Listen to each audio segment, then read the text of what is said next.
Guten Tag. So, being that I gave already 3 different talks today, I had to think of something new to share, especially as the crowds are different to some extent, except for Mushka.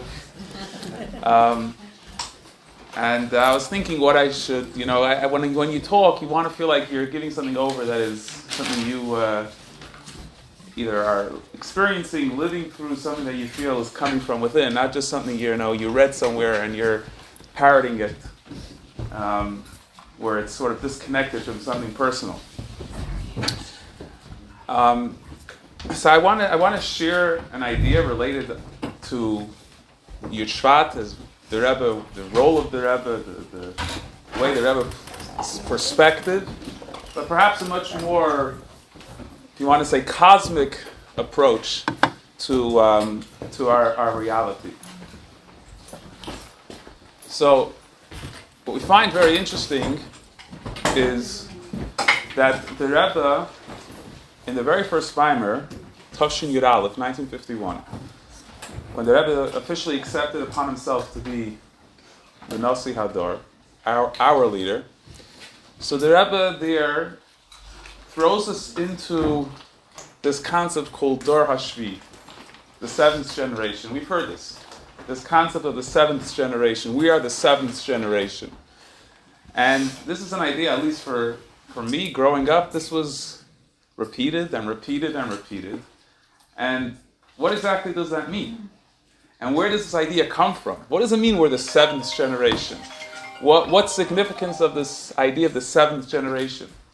And the Rebbe doesn't really talk about that question, but he obviously brings that point out by explaining that the Medrash that the whole Maimer of Basi Lagani is based on, the Medrash says that there were originally Basi Lagani, Hashem comes to his garden, this world, that means God's place of comfort, of serenity is this physical world, and there were a number of stages that led to a departure of the Shekhinah through 7 sins, and then came 7 tzaddikim through 7 generations and brought the Shekhinah back.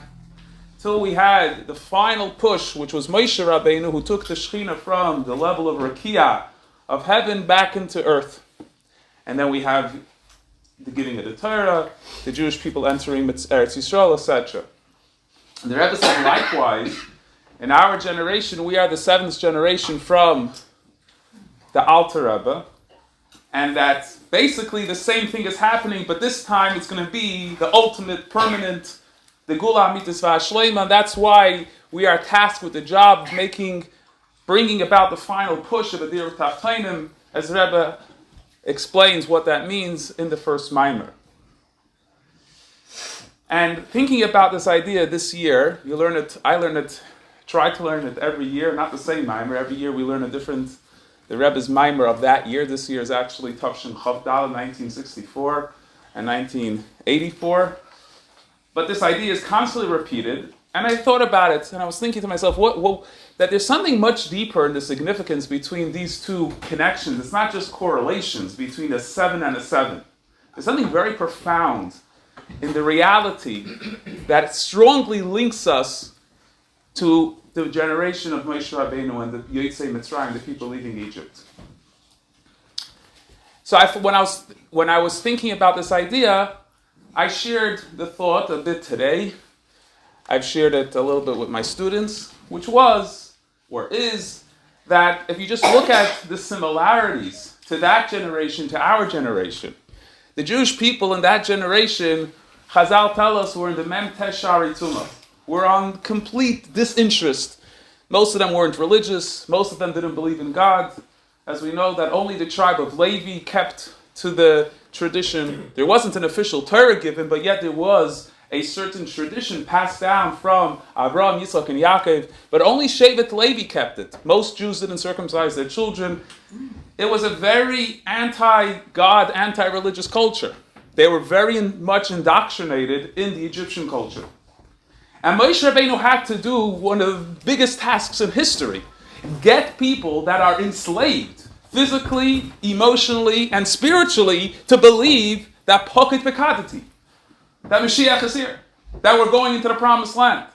And the pasuk says, "V'lo shamu el Moshe mekoitzer ruacham avodah kosher." They couldn't hear it. They didn't hear it.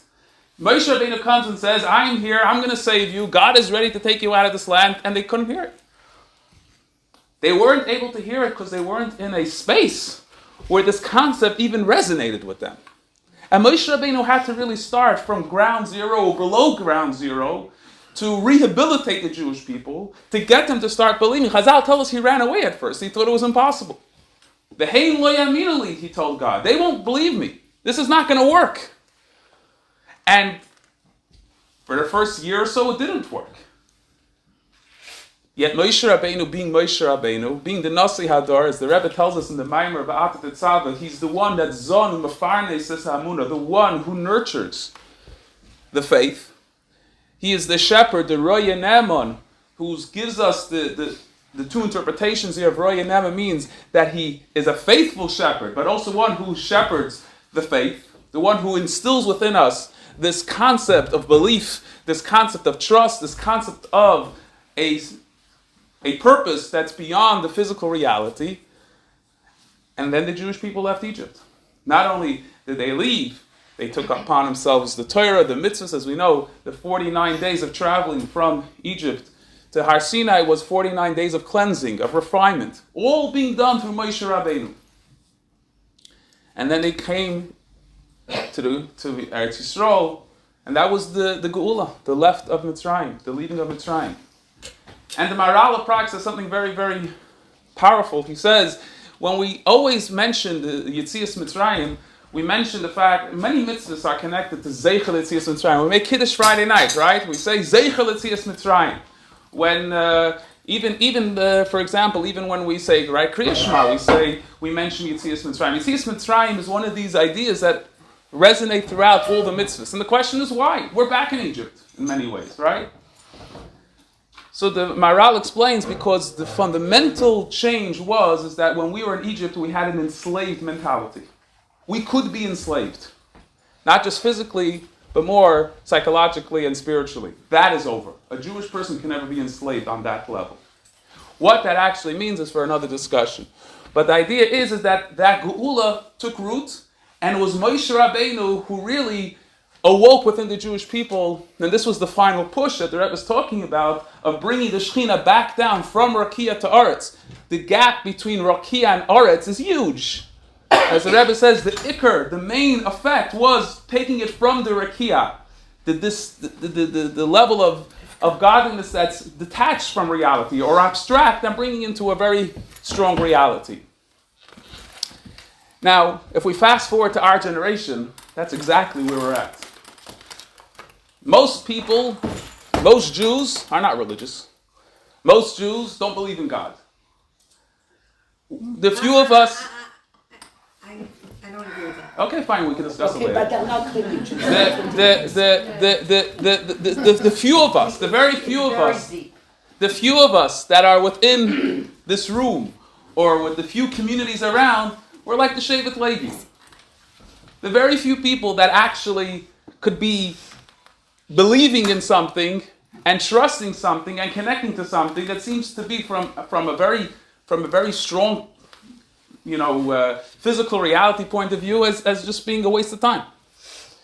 And here the Rebbe is coming and telling us, Higiyaz Mangul Aslam, we're going to do this. This is what we're going to have. We're bringing Mashiach, and it's going to happen, right? And there's a process. We know that when Moshe Rabbeinu came till the Geula took time. It's a process. So this was the basic idea that I was sharing about the connection between the seventh generation. It's not just a number, and it's not just a coincidence, but we actually see a very strong similarity. Our generation and the generation of the people leaving Egypt are extremely, extremely similar in many ways. But then I was thinking for tonight that I think there's something more relatable or more profound even, and that relates specifically to the role of the woman. And the question I was asking myself is that you find something very interesting. If you look in Jewish history, in Tanakh, the woman is glorified. The woman is seen as an utmost necessity for further growth. Avram Avinu, Hashem tells Avram Avinu, Kol asher toimer elecha Sarah shma b'koila. Whatever your wife says, Sarah, you have to listen to her. Why, says the Targum? Because her prophecy is greater than yours. Rivka was the one who literally, single-handedly, changed the course of history by making Yaakov receive the brachas and not Esav. And we know the Mesiras Nefesh, the self-sacrifice that the Imois, Rachel, and Leah did to have children to bring about the 12 Shvatim. And then you find the Nach, you find the prophetess Esther and Hulda Hanaviah, etc., etc. We find this idea of the woman, Devorah, right? We find the woman being seen for this, being a fundamental role in the development and in the bringing about the Jewish existence and identity. And then it stops. You go into Chazal, and you don't see that as much. You don't see in the Mishnayos, you don't see in the Brises, in the Toseftas, in the Gemaras, and in the Shulchan Aruch, you don't see the woman's role being focused on.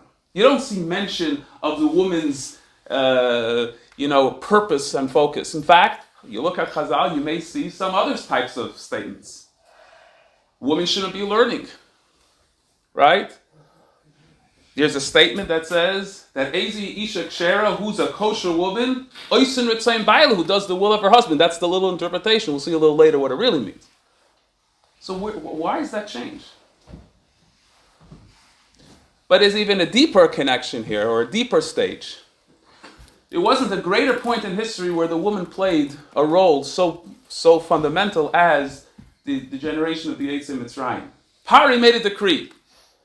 Make sure to kill every Jewish male. Do not allow the Geula to happen. Do not allow the final revelation of godliness happen. Who stood up against that? Shifra and Pua. Women. Chazal tell us, "B'schus noshim tzidkaniyis nigalu Yisrael." That just like in the Golus of Mitzrayim, what brought about the redemption was women, so too in this final redemption. The role that the woman played, they not only, Rashi says, when it means that they didn't just make sure they didn't listen to Pari, they actually played an active role in making sure the survival of the children, of the males. And what I find very interesting, historically, is that the time in Egypt, there was certain, if you dabble a little bit in history, there was a certain feministic movement. There was a female pharaoh, Pari. There was a certain openness that women had a role in there. It wasn't just a Jewish thing. The fact that Shifra and Pua were in power, Chazal tell us, or at least the Barbanel, others learned that Shifra and Pua were, so to speak, they were the ones in charge of the children being born, of Jews and non-Jews as well. They were in the kingdom. They held a special rank. So within the secular world, so to speak, the women played a major role at the time. Fast forward again to history, in our generation, the whole feminist movement, starting in 1848 and on, has led to this revolution of the role of the woman. Seeing the role of the woman as not being secondary to the man, creating equal rights, etc. And that stirred up a whole political and religious debate. Do we allow the woman to learn Torah? Should the woman be allowed to give a lecture? And who was the one that encouraged it the most? The Rebbe. The Rebbe established right away, 1953, the Nieshe B'nois Chabad. A women's organization run by women, for women, to perpetuate this idea. The Rebbe made rallies only for women. Rabbi Dr. Pape, from the Mashiach Times, when he started putting out these little pamphlets, the Mashiach Times, so he would send them to the Rebbe the covers and to check the whole thing. So the first few episodes, they had a picture. The first one was dancing boys on top and dancing girls dancing boys on the bottom, dancing girls on the top. And there was a whole debate that ensued. Should we have girls on the cover? Not have girls on the cover. They gave it to the Rebbe, then he gave a check. It should go to print. The next edition was a Purim edition where there was a boy and girl like smiling at each other or something. They were in closer proximity. And again, a whole debate ensued and the Rebbe okayed it. Then there was a third edition that came out. Don't remember all the details. And there wasn't a picture, there was just a picture of a boy and no girl. And the Rebbe says there needs to be a picture of a girl. So from then on, they made sure, and you see the pamphlets that they put, that Tzivos Hashem puts out, there's always a boy and a girl. That's a revolution. A total revolution. The Rebbe empowered, the famous Sikha of the Rebbe explaining about the power of Dina, that she's a Yotzeas, she's the one who goes out, that the woman's role in Chinuch and the woman's role in Shluchas and all that, the Rebbe instituted Akinus Hashluchais and spoke specifically for that role of the woman. The Rebbe is a revolutionary in this regard in history. He took the feministic energy and saw within it a holiness. He saw within it a purpose. But what hit me so strongly is it wasn't just a holiness and a purpose. Take something that could be bad and turn it into something good, right? Sometimes you're afraid that the energy is going the wrong way, so make sure you harness it for the good thing, right? Go along with it instead of fighting it. So one could say, like, when TN came big, transcendental meditation, the Rebbe saw the problems of it being related to idolatry, avodah zarah. So the Rebbe strongly encouraged psychologists to develop a Jewish form of it in order to prevent people from falling, into the negative place. So you could see this movement. Okay, there was already such a feministic power, but I think it's much more, much deeper. It's precisely this seventh generation connection. This connection of our generation and the generation of Moshe Rabbeinu. The Shifra and Pua relationship. So this was hitting me, and then I asked myself a question. Why is it that in history there was this change? Why were the women so strongly glorified or so strongly exemplified or pointed out or identified as playing a role in Tanakh, and again, especially during the story of the Yetzei Mitzrayim, and then throughout history, the rest of history goes blank, and now again we see the resurgence and the Rebbe's effort and energy to make this change. And the idea that I thought of just about a half an hour ago, so this is fresh off the presses, as they say.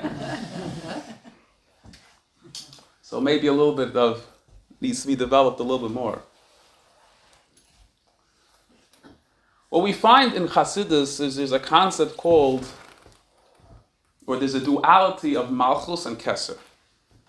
What's the duality of Malchus and Keser? So these are two different levels or two different attributes of revelation of godliness. And the way generally it's explained is Keser is dealing with the beginning Ratzin, the will of God.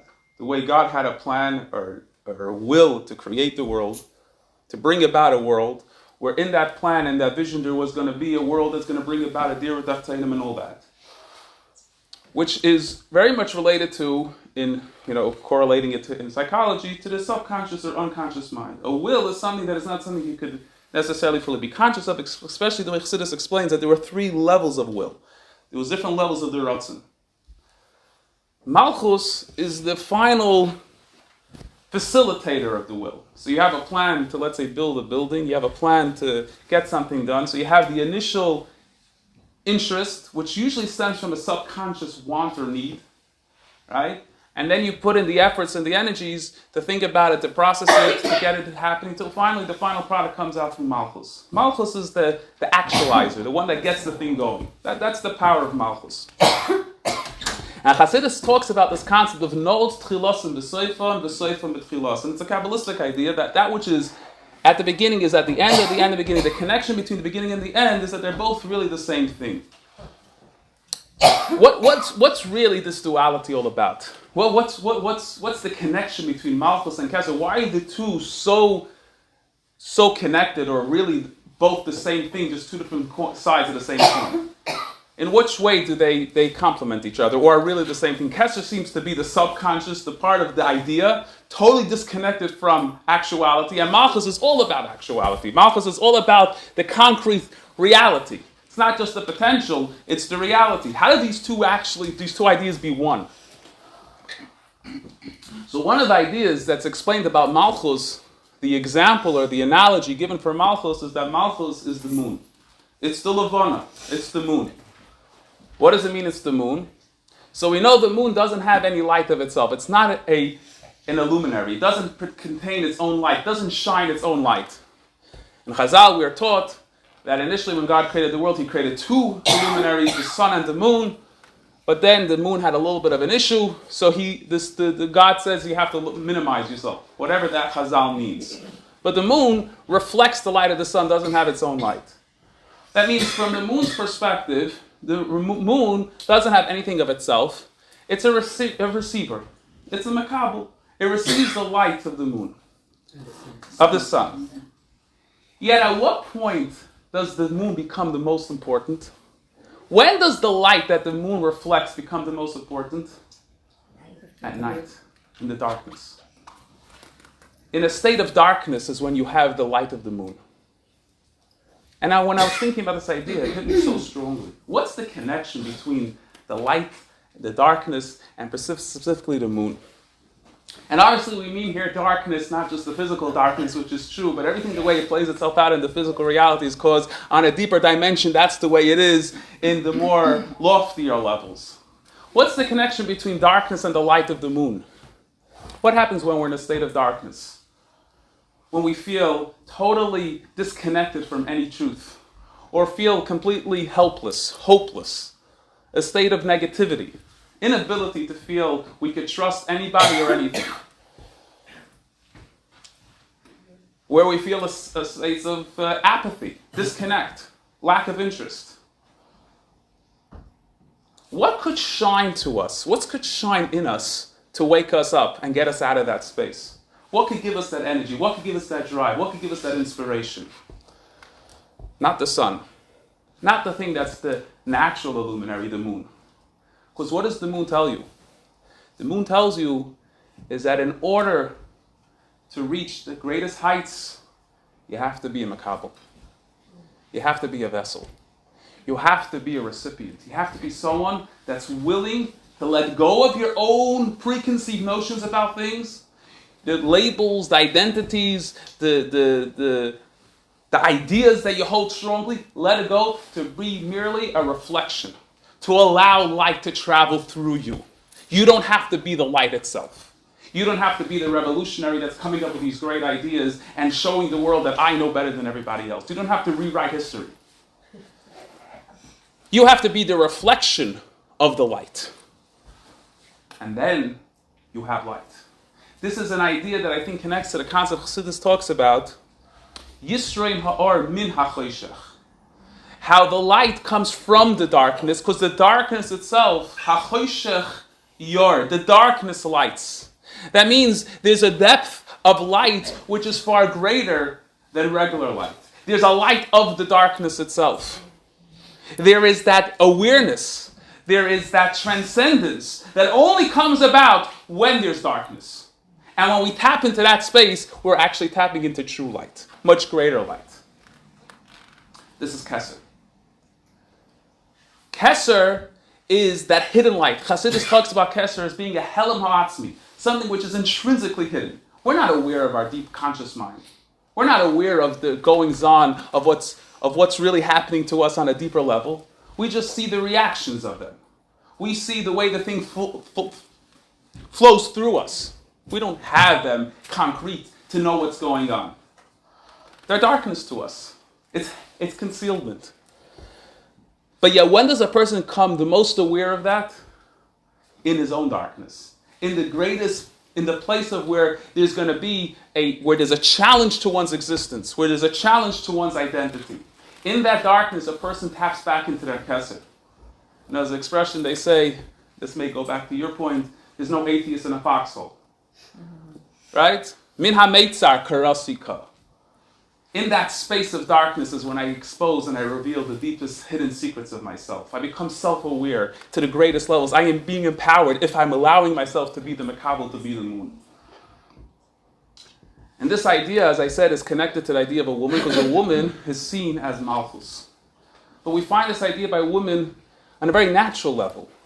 Pregnancy is a process that you don't see what's really happening. You don't see the influence of the woman on the child. You don't see what the woman, today with the knowledge we have, we do know of the cause and effect. but we don't see it in actuality. We don't see the growth of the child naturally. Okay, we could take, a machine and see, the fetus and all that. But in terms of the goings on, it's considered a concealment. It's considered a darkness. At what point do we recognize the full growth of what was being developed? At the most painful moment, childbirth. At the childbirth, at the moment of the most greatest pain, of greatest darkness, that's the greatest revelation. Then comes a whole new creation, a whole new identity, a whole new person into this world. And that's the power that women have. And I think this is the statement of Chazal when it says, Kol kfuda, I think Shlomo says it, Kol kfuda bas melech pnima. The greatness or the glory of a woman is pnima, is inward. What does that mean? It means what does a woman personify? That behind the scenes, that inner reality of what's going on. The one that brings about the reality, the fabric of reality that we don't see. It's like the unconscious state of reality that we're not conscious of. Which is the word kol kfuda. Kfuda comes from the word kavod. Chassidus talks about the word kavod as a keser, as a makif, as something that's above us, transcendent. The mimer that's said by the chassan, by the chasana, explains that al kol kavod chuppah. Every kavod comes from a chuppah. A chuppah means a canopy, something that transcends the person. Kol kfuda bas melech. What is that? Where's experienced that kfuda, that transcendency, that inner workings? That's the pnima. And going back to the other statement of Chazal that we mentioned, the Tanit Be'eliyo, that says, Ezu isha kshera, who is a kosher woman, oisin ritzayin battle, does the will of the husband. The Rebbe explains, and if I bring it in Tafshil Lamed Beis, the Rebbe says, what does that mean? He says there's two interpretations. Either the husband is not home, so who's going to actualize the plan? Who's going to make the children grow up? Who's going to bring about the will in the house? Who's going to take the will and make it real? In other words, the malchus. That's the woman. She's oisin ritzayin battle. She takes what the plan is, and makes it a reality. But the Rebbe says there's a deeper meaning. The Rebbe says that oisin could also come from the word to create. Oisa means to make something. She makes the will of the husband. She's higher than the will. She's the one who makes the will. She's the keser that brings the will out. These two ideas are keser and malchus playing it. The Rebbe doesn't use those words, but in our context, these are the two ideas that the Rebbe is talking about. So going back to the question, the women's role has always been not acknowledged. Right? They say behind every great man is even a greater woman. But that's about it. It's the statement. The lack of the appreciation. The lack of understanding. It's the things that we take for granted in life. Right? They say, thank God didn't make men give birth. Right? It's the things that we take for granted. Reality works. The miracle of birth, the miracle of the continued progression of the human civilization happens in a very, very unconscious way almost. We know of it, but we're not aware of it. Obviously, I'm talking here as a man. Right? But there's 2 points in history when, at least from the Torah's perspective, the woman's role becomes of utmost importance. When her power is the only power that's going to bring about the ultimate purpose and bring about the ultimate redemption. In the days of Moshe Rabbeinu, the 7th generation of Moshe, and our generation. It's precisely in these 2 generations, the ikvasa de Mashiach, the time of the birth pangs of Mashiach. In this point in life, when we're in the most darkness of the darkness, the choshech kafel mechupel, when we're in such a space where there's the regular reality, the truth, the way it's presented is so confusing. To know what's right and what's wrong, what's truth and falsehood is almost impossible. We're living in such a darkness. Comes the role of the woman and says, I'm going to teach you. Be the Levana. Have that knowledge that there's something that is much greater, much deeper. And I think it's very much connected, just to share the point a little bit more, with this year's Basi Lagani. First of all, the very beginning statement, Bosi Lagani Achoisi Kala. Why? So you could say it's the romantic. I come to the garden, and what is the garden called? My sister, my bride. Why is the garden the place of comfort, the place of serenity, the place of security identified as my wife, my sister, my bride? But deeper yet, as the Rebbe points out, is this place really God's garden? Doesn't it look like a jungle? You could only recognize that it's a garden when you have the power of Achoisi Kala. These are my words. The Rebbe doesn't say. So only when you have the power of Achoisi Kala could you realize it's Bosi Lagani. When you're living with this idea of the feminine energy, the feminine power, as we know, the prophet Yirmiyahu says that Isha Teisah V'Sgever, when Mashiach comes, the woman is going to be the one that's going to be the ultimate mashpia. Because when is the woman the mashpia? In the darkness. When does Malchus change from being a recipient, a mekabel, to a mashpia? In the darkness. When does the light of the moon reflect? In the darkness. That's the stage we're in now. That's the stage of where we need to be able to appreciate that it's really a garden. I was mentioning this point earlier today, and I was saying how you go to certain places, especially in South America, where they try to show you the civilizations of the Mayas and the Incas, right? You go to a place like Machu Picchu or whatever it is, and this place, just a few hundred years ago, was a jungle. Overgrowths, all types of wild animals running around, and someone came with the thought that maybe you'll find a civilization here. And they cut away everything and they found unbelievable things. So we could come into the world and think it's a jungle. No, live as a jungle. We'll get bitten by the snakes. We'll get bitten by the fleas. Or we could be the archaeologists to realize that it's not a jungle, it's a garden. And we got to cut everything away. But how do you have that courage? How do you have that ability? And the stability, that's Achoisi Kala. But there's a step deeper in this, which is what the Rebbe talks about in this year's Maimer, Bas Lagani, the 14th chapter of the Frierdiker Rebbe's Maimer, which is the idea, without getting into too much depth and length about it, is that in every single aspect of the world you could see an opposite. The thing that stands for the most antithetical existence to godliness contains the greatest godliness. Yet what gives a person the ability to find the godliness in it? To stand above the confusion? Step behind the curtain? What allows you to tap into that space? The power of Malchus. So for us, that's the Rebbe who is Malchus. I just saw this Friday a letter someone wrote to the Rebbe before Yud Shvat Tavshin Yud Aleph.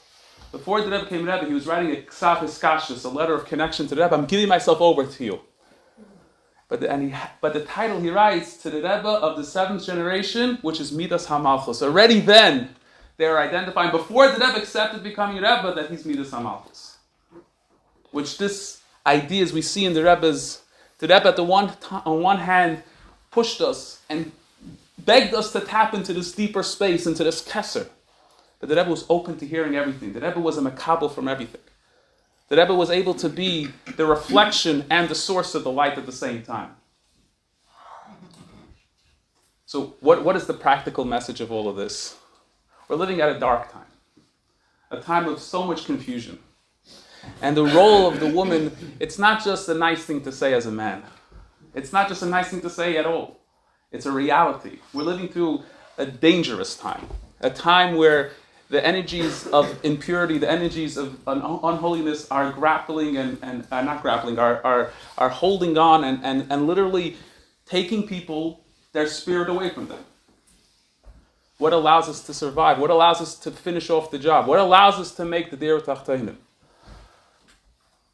When we tap into that feminine energy, when we tap into the Malchus and Kesser duality, when we have the ability to recognize that what gives us the power to go forward is only when we tap into something higher than our consciousness.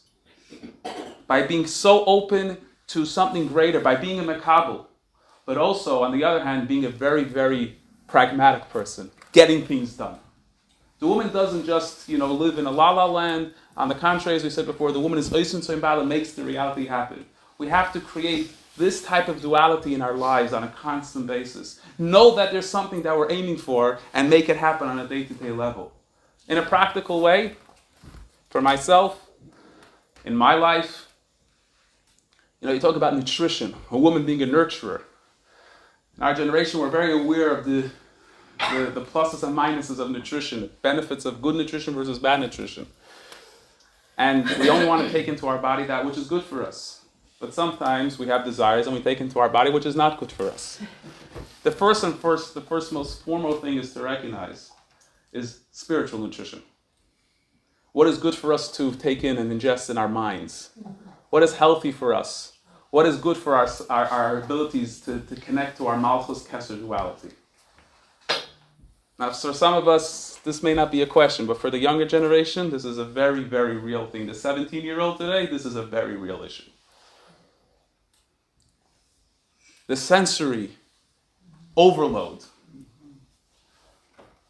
the inability to have the clarity of mind, because there's unhealthy nutrition going through the system. So we have to remove that clot, the thing that's holding back from tapping into this malchus. That's the job of us as educators, as parents, and primarily as the role of the woman. The woman is the one that makes sure that we have the nutrition, both as when the child is first born and along the course of their life. Right? My father never asked me, did you eat yet? My mother always asked me if I ate. You have to make sure to eat. This idea is what we have to take within ourselves. For ourselves, for our children, for the environment around us. And that's the first step, healthy nutrition. The second step is realizing the power of ourselves is much greater than we allow ourselves to believe in. To recognize that what we think is our limitation is only the beginnings of what we have. That's the power of Malchus, the tapping back into Kesser. When we think we've maxed out, when we think we're burnt out, when we think we have done everything we could, right? When the Rebbe says, I did everything I could, the Chassidim didn't know what to do. If the Rebbe said he did everything, how are we supposed to do more? But the Rebbe was saying with those words, I am telling you that what you think has come to an end. On the contrary, your power is greater. He was empowering us to get beyond and over our limitations with that very sentence. So with healthy nutrition and an attitude of that we could accomplish anything together, will bring about the Dir Kaftein and the Gulam Yitzvah Shleima.